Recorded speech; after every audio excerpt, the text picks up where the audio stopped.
And finally Udupi temple ಅಂದರೆ ಉಡುಪಿ ಮಠನ ನೋಡ್ಕೊಂಡು ಬಂದಿದ್ದಾಯಿತು. ಹೊರಗಡೆ ಬಂದು ಮಕ್ಕಳು ಜ್ಯೂಸ್ ಕುಡಿಬೇಕು ಅಂದರೆ ಜ್ಯೂಸ್ ಕುಡಿತಾ ನಾವು ನೆಕ್ಸ್ಟ್ ಹೊರಟಿದ್ದೆ ಮಲ್ಪೆ ಬೀಚು.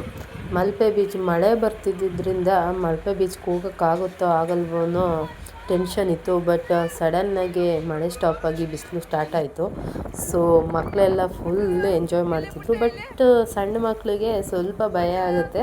ಸ್ಟಾರ್ಟಿಂಗಲ್ಲಿ ಹುಮ್ಮಸ್ಸಲ್ಲಿ ಹೋಗ್ಬಿಟ್ರು ನೀರು ನೋಡಿದ ತಕ್ಷಣ. ಬಟ್ ಒಂದು 2 ಮಿನಿಟ್ಸ್ ಆದಮೇಲೆ ಅವರಿಗೆ ನೀರಂದರೆ ಭಯ ಆಗಿ ಸೈಡಲ್ಲಿ ಕೂತ್ಕೊಂಡು ಅವ್ರ ಪಾಡಿಗೆ ಅವ್ರು ಆಟ ಆಡ್ತಿದ್ರು.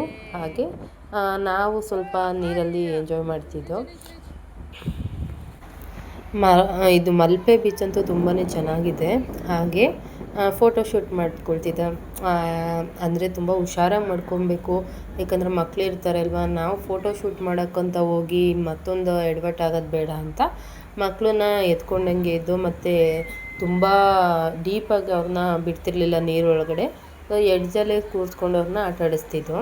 ಹಾಗೆ ತುಂಬ ಎಂಜಾಯ್ ಕೂಡ ಮಾಡ್ತಿದ್ರು. ನಾವು ಸ್ವಲ್ಪ ಹಾಗೆ ನಮ್ಮ ಮನೆಯವರಿಗೆಲ್ಲ ಫೋಟೋ ವೀಡಿಯೋ ಅನ್ನೋದೆಲ್ಲ ಇಷ್ಟ ಇಲ್ಲ. ಸುಮ್ಮನೆ ಹಾಗೆ ಹೋಗಿದ್ಮೇಲೆ ನಾವು ಸ್ವಲ್ಪ ವೀಡಿಯೋ ಫೋಟೋಸ್ ಇಟ್ಕೊಂಡ್ರೆ ಮೆಮೊರಿಯಾಗಿರತ್ತೆ ಅಂತ ತಗೊಂಡು, ಹಾಗೆ ನಮ್ಮ ಮನೆಯವರು ಕೂಡ ಮಕ್ಕಳನ್ನ ಕರ್ಕೊಂಡು, ಹಾಗೆ ನಮ್ಮ ಫ್ಯಾಮಿಲಿ ಫ್ರೆಂಡ್ಸ್ ಅವರು ಕೂಡ ಮಕ್ಕಳ ಜೊತೆ ಆಟ ಆಡ್ತಿದ್ರು.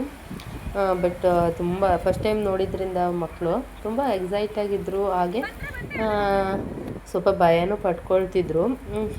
ಭಯ ಪಡ್ಕೊಳ್ತಿದ್ದು ನೋಡೋಕೆ ಒಂಥರ ಖುಷಿ ಆಗ್ತಿತ್ತು. ಆಡೋಕ್ಕೆ ಮನಸ್ಸಿದೆ, ಬಟ್ ಭಯ ಪಡ್ಕೊಳ್ತಾರೆ. ಹಾಗೆ ಆಡಿಕೊಂಡು ತುಂಬಾ ಎಂಜಾಯ್ ಮಾಡ್ತಿದ್ರು ಮಕ್ಕಳು. ಈ ನನ್ನ ಚಿಕ್ಕ piಳ್ಳೆಗಳನ್ನ ಒಂದು ಸೈಡ್ ಕೂರಿಸಿದ ಆಟ ಆಡ್ತಿದ್ರು. ಇನ್ನು ಮಿಕ್ಕವರೆಲ್ಲ ಹಾಗೆ ಅಲರ್ಟ್ ಕೂಡ ಮಾಡ್ತಾನೆ ಇರ್ತಾರೆ ಅಲ್ಲಿ, ಯಾಕಂದರೆ ತುಂಬ ಆಳಕ್ಕೆ ಹೋಗ್ಬಿಟ್ರೆ ಏನಾದರೂ ಹೆಚ್ಚು ಕಮ್ಮಿ ಆಗುತ್ತೆ ಅಂತ ಅಲ್ಲಿ ಅಲರ್ಟ್ ಮಾಡ್ತಾನೆ ಇರ್ತಾರೆ, ರೆಡ್ ಅಲರ್ಟ್. ಅದ್ರ ಪ್ರಕಾರ ನಾವು ಆಡ್ಕೊಂಡು ಬಂದರೆ ಹುಷಾರಾಗಿ ಆಡ್ಕೊಬರ್ಬೋದು. ಹಾಗೆ ಮಾತ್ರ ತುಂಬಾ ಎಕ್ಸೈಟಾಗಿದ್ದರು ಮಕ್ಕಳು, ಯಾಕಂದರೆ ಅವ್ರನ್ನ ನಾವು ಮದುವೆ ಆದಮೇಲೆ ಎಲ್ಲೂ ಕರ್ಕೊಂಡು ಹೋಗಿರಲಿಲ್ಲ. ಹಾಗೆ ನಾನು ಕೂಡ ಅವ್ರ ಜೊತೆ ಹೋಗಿರಲಿಲ್ಲ, ಇದೇ ಫಸ್ಟ್ ಟೈಮ್ ಹೋಗಿದ್ದು. ನನಗೂ ತುಂಬ ಎಕ್ಸೈಟಾಗಿತ್ತು.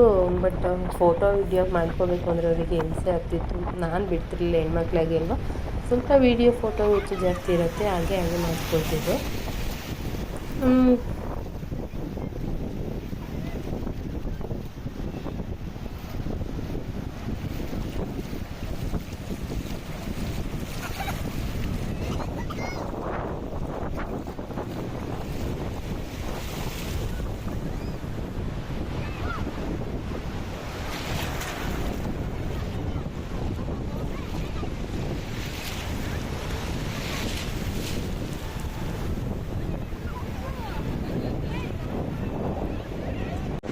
ಇಲ್ಲಿ ನೋಡಿ ಮಕ್ಕಳು ಏನು ಮಾಡ್ತಿದ್ದಾರೆ ಅಂತ. ಅದೇ ಅವರಿಗೆ ನೀರೊಳಗಡೆ ಹೋಗಿ ತುಂಬ ಭಯ ಆಗಿದ್ದರಿಂದ ಹೀಗೆ ಹೊರಗಡೆನೇ ಆಟ ಆಡ್ತಾಯಿದ್ರು.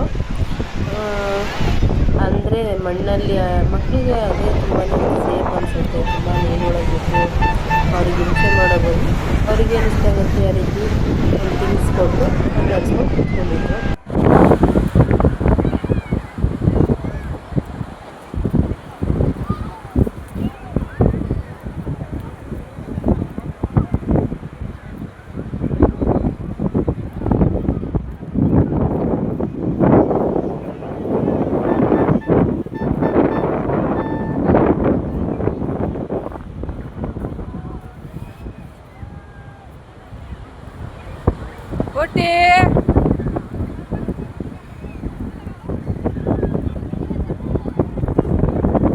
ಇಲ್ಲಿ ಪುಟ್ಟು ಓಯ್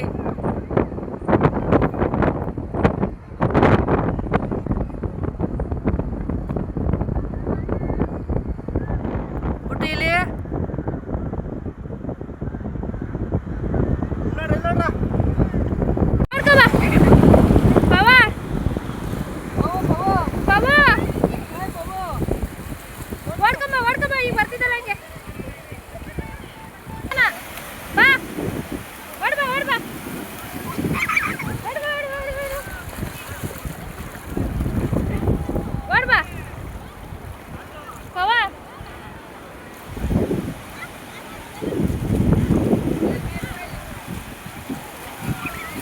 ನಾನು ಮಲ್ಪೆ ಬೀಚು ಫೈನಲಿ ಮುಗಿಸ್ಕೊಂಡು ಮರಾವತಿ ಬೀಚ್ಗೆ ಹೋಗೋಷ್ಟರಲ್ಲಿ ಈವ್ನಿಂಗ್ ಆಗಿತ್ತು.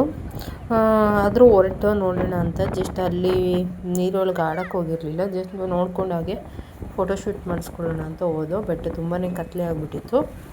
ಆದರೂ ಆ ಟೈಮಲ್ಲಿ ಅಂದರೆ ನೈಟು ಸಮುದ್ರ ನೋಡೋಕ್ಕೆ ತುಂಬಾ ಚೆನ್ನಾಗಿತ್ತು, ತುಂಬ ಜನನೂ ಕೂಡ ಇದ್ದರು. ಹಾಗೆ ಸ್ವಲ್ಪ ಹಾಗೆ ಫೋಟೋ ಕ್ಲಿಕ್ ಮಾಡಿಸ್ಕೊಂಡು ನೆಕ್ಸ್ಟು ನಾವು ಹೊರಟಿದ್ದೆ ಮುರುಡೇಶ್ವರಕ್ಕೆ. ಮುರುಡೇಶ್ವರನೂ ಆಲ್ರೆಡಿ ಲೇಟಾಗಿತ್ತು. ಅಲ್ಲೂ ಮರಾವತಿ ಬೀಚ್ ಅಂತೂ ತುಂಬಾ ಚೆನ್ನಾಗಿದೆ ನೋಡೋಕ್ಕೆ. ಹಾಗೆ ನಾವು ಈವ್ನಿಂಗ್ ಬಂದಿದ್ದರಿಂದ ಈ ರೀತಿ ಕಾಣಿಸ್ತಾ ಇತ್ತು. ಇನ್ನು ಮುರುಡೇಶ್ವರಕ್ಕೆ ಹೊರಡೋಣ ಅಂದ್ಬಿಟ್ಟು ಹೊರಟೋ. ಅದು ಏನೋ ಅಲ್ಲಿಂದ ಸ್ವಲ್ಪ ದೂರ. ಎಕ್ಸಾಕ್ಟಾಗಿ ಇನ್ನೇನು ಟೆಂಪಲ್ ಕ್ಲೋಸ್ ಆಗಬೇಕು ಒಂದು ಹಾಫ್ ಆನ್ ಅವರಲ್ಲಿ, ಅಷ್ಟರಲ್ಲಿ ನಾವು ಮುರುಡೇಶ್ವರ ರೀಚ್ ಆದವು. ಮುರುಡೇಶ್ವರ ಬೀಚೂ ಕೂಡ ತುಂಬ ಚೆನ್ನಾಗಿದೆ. ಬಟ್ ನಾವು ಮಾರ್ನಿಂಗು ಬೇರೆ ಕಡೆ ಹೋಗಬೇಕಾಗಿದ್ದರಿಂದ ಅಂದರೆ 4 ಡೇಸ್ಗೆ ನಾವು ಪ್ಲ್ಯಾನ್ ಮಾಡಿದ್ದು. ಬಟ್ ಒಂದು ಕಡೆ ಡಿಲೇ ಆದ್ದರಿಂದ ಎಲ್ಲ ಕಡೆಯೂ ಸ್ವಲ್ಪ ಲೇಟ್ ಆಗ್ತಾ ಬಂತು. ಸೊ ನೈಟು ಈ ಮುರುಡೇಶ್ವರದಲ್ಲಿ ಟೆಂಪಲ್ ಮಾತ್ರ ವಿಸಿಟ್ ಮಾಡೋಕ್ಕಾಯಿತು. ಇನ್ನು ಬೀಚ್ಗೆಲ್ಲ ಹೋಗೋಕ್ಕಾಗಿಲ್ಲ. ಮಾರ್ನಿಂಗ್ ನಾವು ಬೇರೆ ಕಡೆ ಹೋಗೋ ಪ್ಲ್ಯಾನ್ ಇದರಿಂದ ಜಸ್ಟ್ ಟೆಂಪಲ್ ನೋಡಿಕೊಂಡು ನಾವು ರೂಮ್ ಕಡೆ ಹೊರಟು. ಅಂದರೆ ನೈಟಲ್ಲಿ ಮುರುಡೇಶ್ವರ ಟೆಂಪಲ್ ನೋಡೋಕ್ಕೆ ತುಂಬಾ ಚೆನ್ನಾಗಿದೆ. ಹಾಗೆ ಜನನೂ ಕೂಡ ಇದ್ದರು. ಹಾಗೆ ನಮ್ಮ ಬ್ಯಾಚೆ ಒಂದು ಲಾಸ್ಟು ಟೈಮಿಂಗ್ಸ್ ಆಗಿದ್ದು ನಾವು ದರ್ಶನ ಮುಗಿಸ್ಕೊಂಡು ಈಚೆಗಡೆ ಬಂದು. ಹಾಗೆ ಮಳೆನೂ ಕೂಡ ಸ್ಟಾರ್ಟ್ ಆಯಿತು. ಅಲ್ಲಿಂದ ನಾವು ನೆಕ್ಸ್ಟ್ ಎಲ್ಲೋದಾಗ ಗೊತ್ತಾ,